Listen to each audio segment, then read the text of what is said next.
Om Swastiastu, Assalamualaikum warahmatullahi wabarakatuh.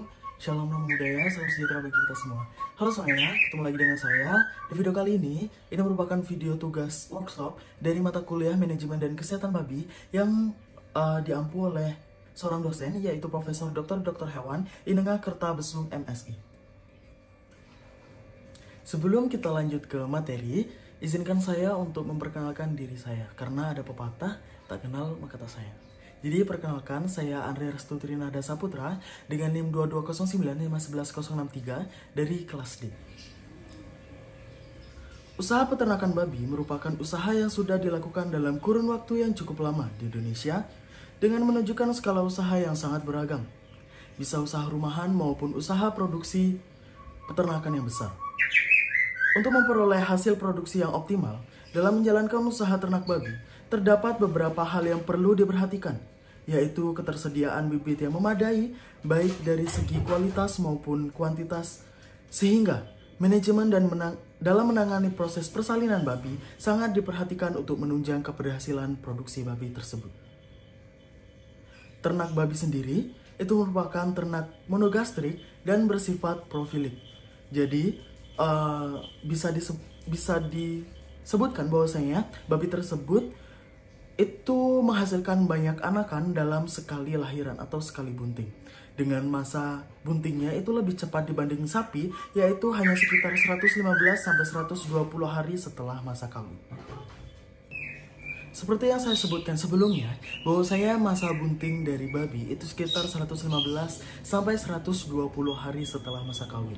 Nah, perhitungan ini bisa digunakan oleh para peternak untuk menentukan dan mempersiapkan proses persalinan dari babi tersebut. Karena seperti yang kita tahu, bahwasanya kelahiran anak babi itu pasti harus memiliki SOP tersendiri supaya proses persalinannya bisa berjalan dengan lancar dan juga menghasilkan anakan yang lebih baik lagi.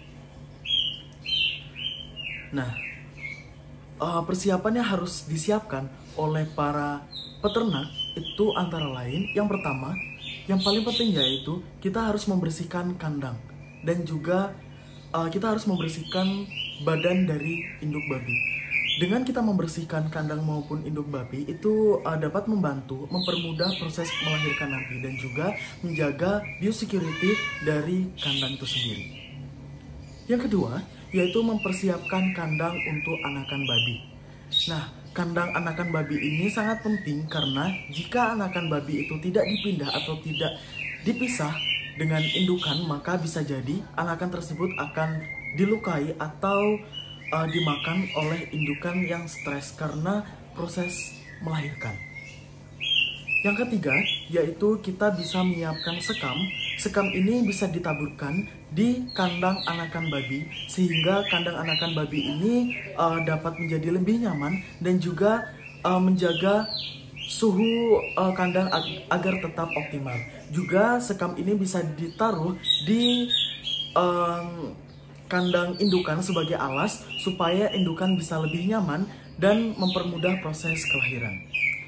Yang keempat, yaitu kita bisa memasang gas olek atau pemanas 100 watt. Nah, jika teman-teman belum tahu gas olek itu seperti apa, bisa dilihat di gambar sebelah bawah.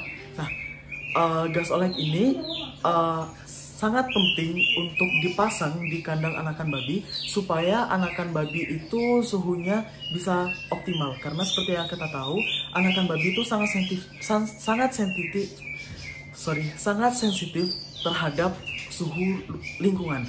Biasanya anakan babi itu harus berada dalam suhu sekitar 30 ke atas atau 37 derajat Celcius. Sehingga untuk menjaga suhu pada kandang babi, maka kita harus memasang gas olek atau pemanas tersebut. Yang selanjutnya yaitu kita membutuhkan atau kita harus menyiapkan peralatan bantu. Peralatan bantu ini seperti lap. Lap ini digunakan untuk mengelap anakan babi baru lahir. Kemudian gunting steril, betadin, gunting gigi, dan juga wadah untuk digunakan untuk menampung plasenta atau ari-ari.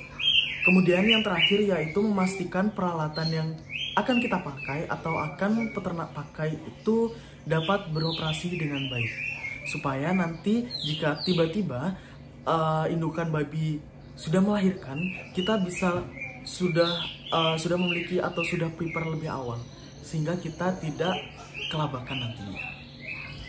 Nah, selanjutnya kita akan melanjutkan pada proses kelahiran anakan. Nah, ternyata ketika indukan melahirkan itu teman-teman, indukan akan melewati beberapa stadium. Bisa dilihat di layar bahwasanya ada 3 stadium. Yang pertama itu ada stadium persiapan atau tanda-tanda. Yang kedua yaitu stadium pembukaan. Dan yang ketiga yaitu stadium pelepasan atau kelahiran anak babi. Stadium yang pertama yaitu stadium persiapan atau tanda-tanda. Nah, untuk para peternak, selain memperhitungkan selama 115 sampai 120 hari setelah kawin, peternak bisa memperkirakan bahwasanya kapan sih indukan ini akan melahirkan melalui stadium ini. Jadi stadium persiapan atau stadium tanda-tanda ini, indukan babi akan menunjukkan seperti perilaku-perilaku tidak normal yang sebagai respon tidak nyamannya induk babi terhadap kebuntingan yang dia rasa, sehingga memunculkan beberapa tanda-tanda atau perilaku tidak normal. Seperti contohnya yang paling sering kita jumpai yaitu kita bisa melihat dari ambing susunya. Ambing susu babi yang akan melahirkan itu terlihat membesar, melengkung, dan juga mengencang ke bawah. Yang kedua yaitu kita bisa lihat juga dari puting susunya. Nah, puting susu ini jika kita pencet sedikit lalu mengeluarkan air susu, maka hal tersebut menunjukkan bahwasanya indukan babi akan segera melahirkan kurang lebih 12 jam setelahnya.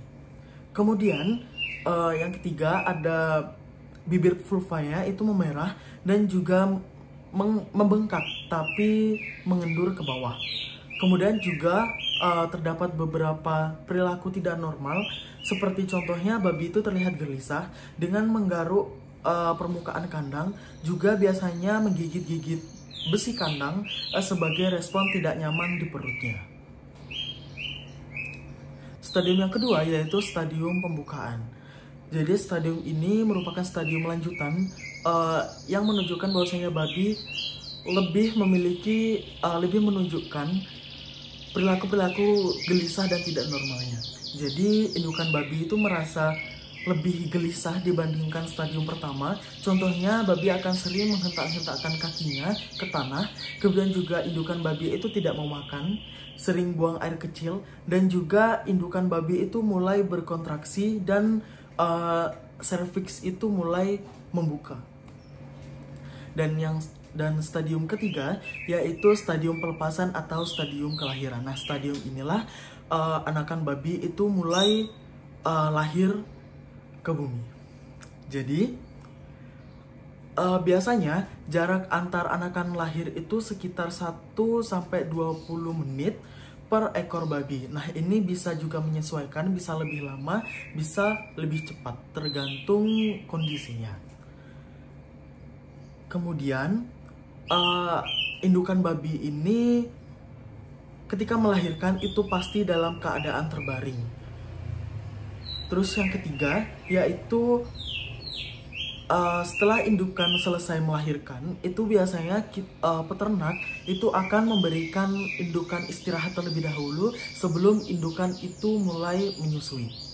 Kemudian stadium ini juga peternak perlu membersihkan selaput-selaput lendir dan juga sisa plasenta, karena plasenta-plasenta ini itu dapat dimakan oleh indukan.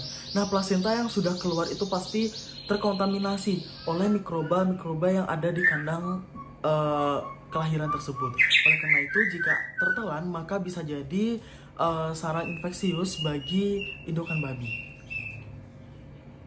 Nah, babi ini biasanya melahirkan kurang lebih dari 12 jam.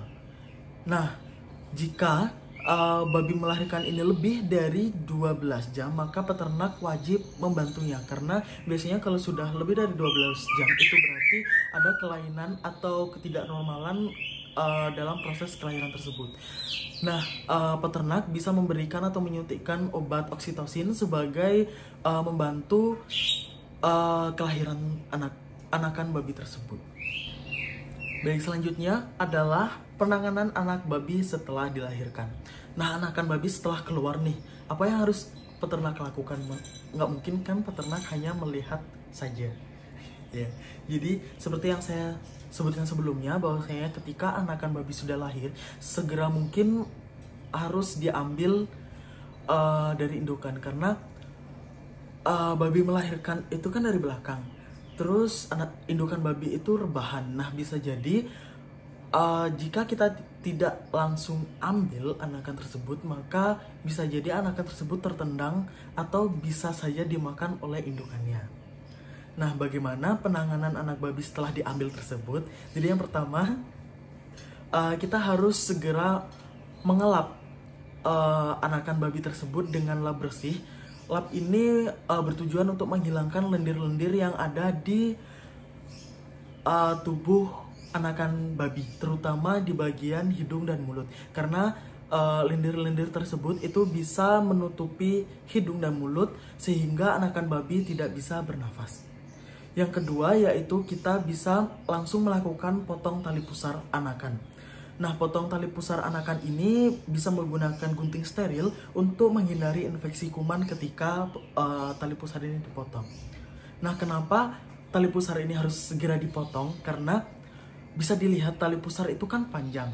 Nah, jika tidak dipotong, tali pusar tersebut pasti akan terseret-seret di dasar atau permukaan lantai kandang, sehingga tali pusar tersebut pasti akan terkontaminasi mikroba atau kuman-kuman yang ada di kandang tersebut, sehingga menjadikan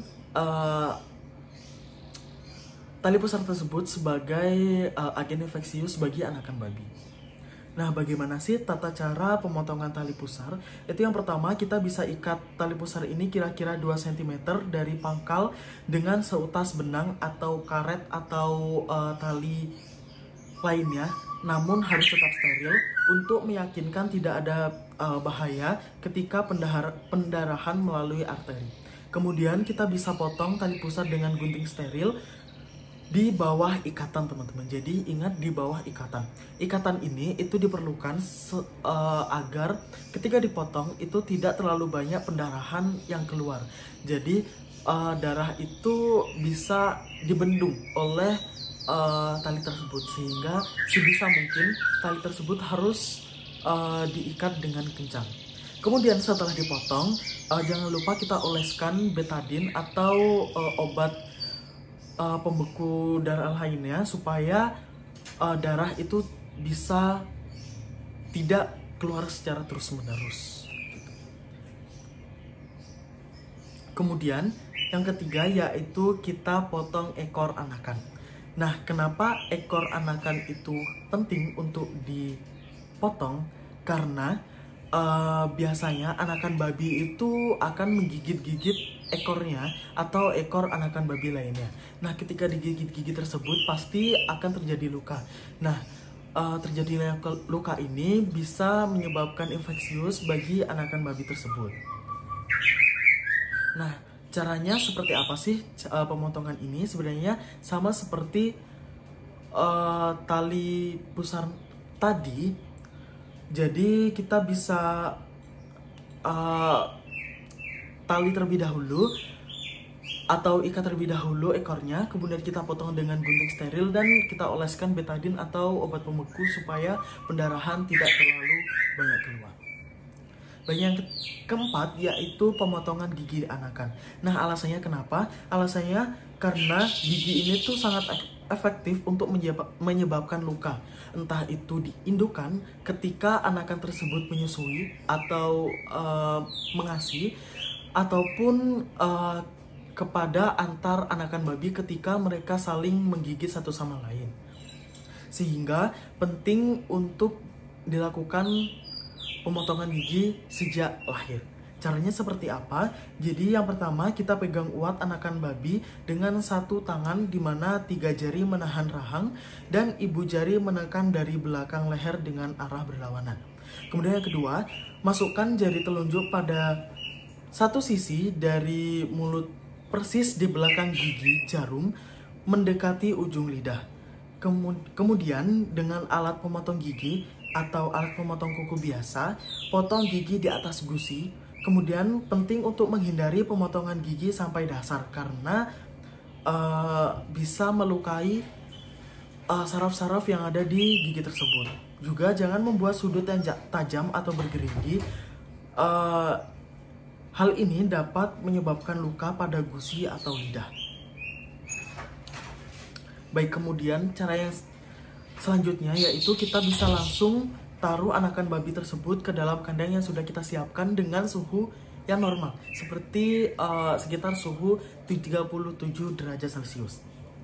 Kemudian yang keenam, jika indukan babi itu sudah siap, maka kita bisa membantu anakan babi itu untuk mengarahkannya ke masing-masing puting di indukan untuk mengasi atau mendapatkan kolostrum. Nah, kolostrum ini itu sebagai pertahanan tubuh atau sistem imun pertama bagi anakan babi. Nah, ini merupakan beberapa referensi yang saya gunakan. Tidak lupa juga bacaan-bacaan dari yang sudah disiapkan oleh dosen pengampu juga. Sekian yang bisa saya sampaikan. Mohon maaf jika ada salah kata atau ada beberapa hal yang mungkin kurang tepat. Saya mohon koreksinya. Saya Andre, pamit undur diri. Terima kasih.